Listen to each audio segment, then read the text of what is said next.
അങ്ങനെ 2025 കഴിഞ്ഞ് 2026 നമ്മളെല്ലാവരും കാലെടുത്ത് വെക്കുന്നുണ്ട്. അപ്പോൾ അതിന് മുമ്പ് എനിക്ക് കുറച്ച് കാര്യങ്ങൾ പറയണമെന്നുണ്ടായിരുന്നു. അപ്പോൾ പറയാം അല്ലേ, പറയട്ടെ. ഞാൻ വലിയൊരു താങ്ക്സ് അത് നിങ്ങളുടെ അടുത്താണ്. കാരണം 2024 എൻ്റെ ഒന്നിച്ച് കൂടിയിട്ട് 2025 അവസാനം വരെ ഈ കാണുന്ന നിങ്ങൾ എൻ്റെ ഒന്നിച്ചുണ്ട്. എന്നെ മനസ്സിലാക്കി, എന്നെ സ്നേഹിച്ച്, എൻ്റെ ഒക്കെ എന്താ പറയൽ ഭയങ്കര സന്തോഷമുണ്ട് പറയുമ്പോൾ. നിങ്ങൾക്ക് വേണമെങ്കിൽ പുതിയൊരാൾ വരുമ്പോൾ അവരൊന്നിച്ച് പോകായിരുന്നു, മാത്രം നിങ്ങളത് ചെയ്യാണ്ട് അറിയില്ല, ഇനി അങ്ങോട്ടെങ്ങനെയൊക്കെ അറിയില്ല.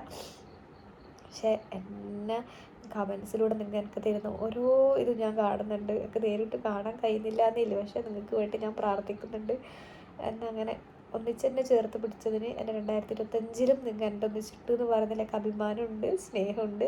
അപ്പം നിങ്ങളാണ് ആദ്യത്തെ എൻ്റെ ഒരു സന്തോഷം എന്ന് പറഞ്ഞാൽ.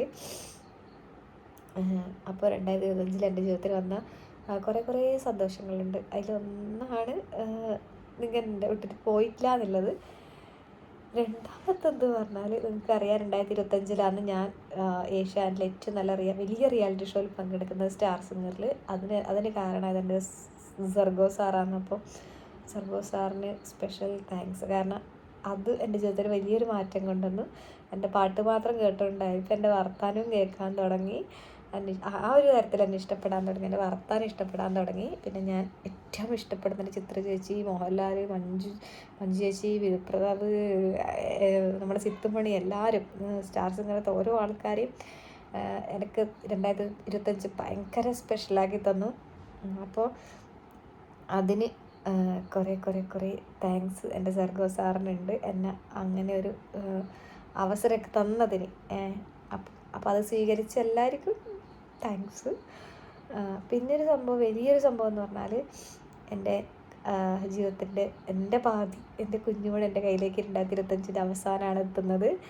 അപ്പോൾ ആ ഒരു സമയം അത് ഓർമ്മിക്കുമ്പോൾ എനിക്ക് ഒരു വലിയ കടപ്പാട്. അതായത് 2025 അവസാനത്തിൽ ഞാനത് പറഞ്ഞിട്ടെങ്കിലും ചെറുതായി പോവും. അപ്പോൾ പ്രസവത്തിൻ്റെ സമയത്ത് ഞാൻ എൻ്റെ ഒന്നിച്ചുണ്ടാവുമെന്ന് വിചാരിച്ച ആൾക്കാർ കുറേ ആളൊന്നും എൻ്റെ ഒന്നിച്ചുണ്ടായിട്ടാ, പക്ഷേ ഉണ്ടാവുമായിരിക്കും എന്ന് വിചാരിച്ച ആൾക്കാർ എൻ്റെ ഒന്നിച്ചുണ്ടായിരുന്നു. എൻ്റെ അമ്മായി, അതായത് അമ്മയുടെ നമ്മൾ നന്ദി പറയേണ്ട കാര്യമില്ല. അമ്മയോട് എപ്പോഴും അമ്മ നമ്മളെ തന്നെയല്ലേ. പക്ഷേ നമുക്കൊരു അമ്മായി ഉണ്ട്, ശോഭ എന്നാണ് പേര്, കാസർഗോഡ് പാടൂറാന്ന് വീട്. അമ്മായിൻ്റെ പണിയും കളഞ്ഞിട്ട് എൻ്റെ ആ പ്രഗ്നൻസി പീരീഡ് ഫുള്ള് പ്രസവിച്ചതിന് ശേഷം രാത്രിയും രാവിലെ എന്ന് വേണ്ട എല്ലാ സമയത്തും എൻ്റെ ഒന്നിച്ചുണ്ടായിരുന്നു. അപ്പോൾ അമ്മായി ഈ ഒരു സമയത്ത് അന്ന് നിങ്ങളുടെ താങ്ക്സ് ഒന്നും പറഞ്ഞിട്ട് അമ്മായി ഇപ്പം നിങ്ങളുടെ താങ്ക്സ് പറയുന്നുണ്ട്. ഇത് കാണുന്നുണ്ടെങ്കിൽ എൻ്റെ ശോഭമ്മായിയോട്, ശശി അമ്മാവനോട്, പിന്നെ എൻ്റെ കുട്ടുവിനോട് ഭയങ്കര താങ്ക്സ്, ഭയങ്കര സ്നേഹം നിങ്ങളുടെ അടുത്ത്. അത് ജീവിതത്തിൽ എപ്പോഴും ഞാൻ നിങ്ങളെ ഓർമ്മിക്കും. അത് നിങ്ങൾ പറയാം ഞങ്ങളുടെ കടമയാന്ന് പറയുമായിരിക്കും, പക്ഷേ ഞാനും അമ്മായി തമ്മിലൊരു ബ്ലഡ് റിലേഷനും ഇല്ല. പക്ഷെ അമ്മായി എനിക്ക് വേണ്ടിയിട്ട് അത്രയും സമയം കളഞ്ഞ് എൻ്റെ ഒന്നിച്ച് നിന്ന്, എൻ്റെ അമ്മേരെ ഒന്നിച്ച് തന്നെ നിന്ന് എൻ്റെ കാര്യം നോക്കി. എൻ്റെ ഡെലിവറി കഴിഞ്ഞ് ഫസ്റ്റ് കുളിപ്പിക്കുന്നത് അമ്മായിയാണ്. എൻ്റെ കുട്ടുകാരും അങ്ങനെ എൻ്റെ ഏട്ടനെൻ്റെ ആയിരുന്നു നാട്ടിലുണ്ടായിട്ട്. അപ്പോൾ അവർ കാരണം ഞങ്ങൾ ഒന്നിച്ച് വളർന്നവരാണ്, ഞാനും കുട്ടുമല്ല. അപ്പോൾ അവൻ്റെ പണിയും കളഞ്ഞിട്ട് ഓൻ എൻ്റെ ഒന്നിച്ച് വരുന്നത്. പിന്നെ ഒരു സന്തോഷം എന്ന് പറഞ്ഞാൽ, അന്ന് വണ്ടി ഉണ്ടായിട്ടാ. അപ്പോൾ ആ സമയത്ത് നമ്മളൊരു വിനുവേട്ടനാണ് സ്വന്തം വണ്ടി കൊടുക്കുന്നത്. പാണൂർ തന്നെ എരിജയിൽ തന്നെ വിനുവേട്ടനാണ് വണ്ടി കൊടുക്കുന്നത് വിശ്വസിച്ച്. അപ്പോൾ എൻ്റെ കല്യാണത്തിന് പോയ വണ്ടി തന്നെ എന്നെ ഓരോ പ്രാവശ്യവും ചേച്ചീനെ ആശുപത്രി കൊണ്ടുപോകണം, ചേച്ചീനെ അവിടെ കൊണ്ടുപോകണം എന്ന് പറയുമ്പോൾ നീ വണ്ടി എടുത്ത് പോയിക്കോ എന്ന് പറയുന്ന ആ മനസ്സിന് അതിന് ആ വിനുവേട്ടനോടും ദിവ്യേച്ചിയോടും ഞാൻ ഈ അവസരത്തിൽ 2025 നിങ്ങളുടെ നന്ദി പറയുന്നുണ്ട്. അത് കഴിഞ്ഞിട്ട് പിന്നെ അവിടെ നഴ്സുമാറാവട്ടെ, പുഷ്പേച്ചി, സോണി സിസ്റ്റർ, എല്ലാവരോടും, അച്ഛനോടും എല്ലാവരുടെ അടുത്തും സ്നേഹവും നന്ദിയും മാത്രമേ ഇല്ലൂ. എൻ്റെ കുഞ്ഞുമണിനെ സ്നേഹിച്ചു, നിങ്ങൾ എല്ലാവരും നല്ലോണം നോക്കി. അത് കഴിഞ്ഞിട്ട് വലിയൊരു സങ്കടം ഉണ്ടായതെന്ന് പറഞ്ഞാൽ, ഞാൻ എൻ്റെ പ്രഗ്നൻസി, അതായത് എന്നെ ഏറ്റവും സ്നേഹിച്ച ഒരാൾ, എൻ്റെ എല്ലാ കാര്യങ്ങളും അറിയുന്ന ഒരാൾ പിന്നെ എൻ്റെ ഒന്നിച്ച് ഉണ്ടാവുമെന്ന് ഞാൻ വിചാരിച്ചു. പക്ഷേ ഭയങ്കര എൻ്റെ ആ സമയത്ത് ഞാൻ ഡിപ്രഷനിലേക്ക്, അതൊക്കെ വിചാരിക്കും നീ എന്തിനു മോളെ ഡിപ്രഷനിലേക്ക് പോകുന്നത്, ആ ഒരു അവസ്ഥ അതായിരുന്നു. അപ്പോൾ ഡിപ്രഷനിലേക്ക് പോകുമെന്ന് ഞാൻ വിചാരിച്ച സമയത്തും കൂടി എൻ്റെ ഒന്നിച്ചോ എൻ്റെ മോളൊന്നിച്ചോ ഉണ്ടായിട്ടില്ല. അപ്പോൾ അത് അതെൻ്റെ വേറൊരു അമ്മായിയാണ്, ഞാൻ പേരൊന്നും പറയുന്നില്ല, അതിൻ്റെ വേറൊരു അമ്മായിയാണ്. ഭയങ്കര സങ്കടമായി. ഭയങ്കര സങ്കടം എന്ന് പറഞ്ഞാൽ അറിയില്ല അതെങ്ങനെ പറയേണ്ടതെന്ന് അറിയില്ല. അപ്പോൾ അവരുടെ അടുത്ത് സ്നേഹം മാത്രമേ ഉള്ളൂ, പക്ഷേ എന്തോ മനസ്സിൽ ആ ഒരു സങ്കടം എപ്പോഴും ഉണ്ടാവും. എനിക്ക് വേണ്ടി നിന്നിട്ടില്ലല്ലോ എന്നുള്ളൊരു സങ്കടം, എൻ്റെ ഒന്നിച്ച് നിന്നിട്ടല്ലോ എന്നുള്ളൊരു സങ്കടം. അത് 2025 അത് കട്ട് ചെയ്യുന്നുണ്ട്. കാരണം നമുക്ക് സന്തോഷം മാത്രം മതി അങ്ങോട്ട്.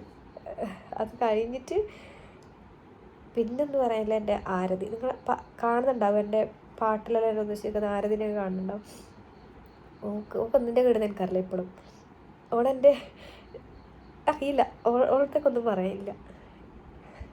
എന്നെ എൻ്റെ കുഞ്ഞിനെ എൻ്റെ അമ്മ എങ്ങനെ നോക്കുന്നു, എൻ്റെ അമ്മായി എങ്ങനെ നോക്കിയോ അതേപോലെ തന്നെ നീലച്ചരത്ത് വരുന്നു, എൻ്റെ വീട്ടിൽ നിൽക്കുന്നു, എൻ്റെ ഈ ഭ്രാന്തങ്ങളി കാണുന്നു, എൻ്റെ കുഞ്ഞിൻ്റെ കാര്യം നോക്കുന്നു, എൻ്റെ മോം കെയർ സെൻ്ററിൽ വന്നിട്ട് ആടെ നിൽക്കുന്നു, എന്നെ വീട്ടിൽ കൊണ്ടാക്കുന്നു, എൻ്റെ വീട് മൊത്തം അടിച്ച് വൃത്തിയാക്കുന്നു, എൻ്റെ കുപ്പായം നരക്കുന്നു.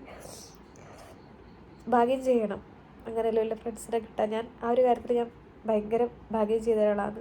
പിന്നെ അപ്പോൾ അതൊരാളെനിക്ക് കിട്ടി. പിന്നെ വലിയൊരു സന്തോഷം എന്ന് പറഞ്ഞാൽ എൻ്റെ നന്ദു തന്നെയാണ്. എന്ന് പറഞ്ഞാൽ എൻ്റെ എല്ലാ സന്തോഷത്തിലും എൻ്റെ എല്ലാ സങ്കടത്തിലും എൻ്റെ ഒന്നിച്ചുണ്ടായിരുന്നു. അപ്പോൾ എനിക്ക് ജീവിതകാലം മൊത്തം ഓൻ എന്നെ സഹിക്കേണ്ടതാണ്. അതുകൊണ്ട് ഓനോട് നന്ദിയൊന്നുമില്ല. അതിന് എൻ്റെ ഫാമിലീസിനോടെല്ലാം നന്ദി. കാരണം 2025 ഭയങ്കര സ്പെഷ്യലാണ്. 2025 എനിക്ക് സന്തോഷം മാത്രമേ ഉണ്ടായിട്ടു. എല്ലാവർക്കും സങ്കടം ഉണ്ടാവും, പക്ഷേ അങ്ങനെ കുഞ്ഞു കുഞ്ഞു കുഞ്ഞു സങ്കടം ഉണ്ടായിരുന്നു. അതുകൂടാ അതൊഴിച്ചാൽ എന്തൊക്കെയോ എൻ്റെ ജീവിതത്തിൽ സംഭവിച്ചിട്ടുണ്ട്. അപ്പോൾ അതിനെല്ലാം കാരണക്കാരായവർക്ക് എൻ്റെ സ്പെഷ്യൽ താങ്ക്സ് മാത്രമേ പറയാനുള്ളൂ കേട്ടോ. പിന്നെന്താ പറയല്, കുറച്ചും കൂടി ഇങ്ങനെ ഓക്കെ ആയാൽ പഴയ പോലെ തന്നെ ഞാൻ വരും. പാട്ട് പാടാനും വർത്തമാനം പറയാനും ഞാൻ വരും. ഇപ്പം പിന്നെ ഇടയ്ക്കിടയ്ക്ക് വരുന്നതല്ലാണ്ട്.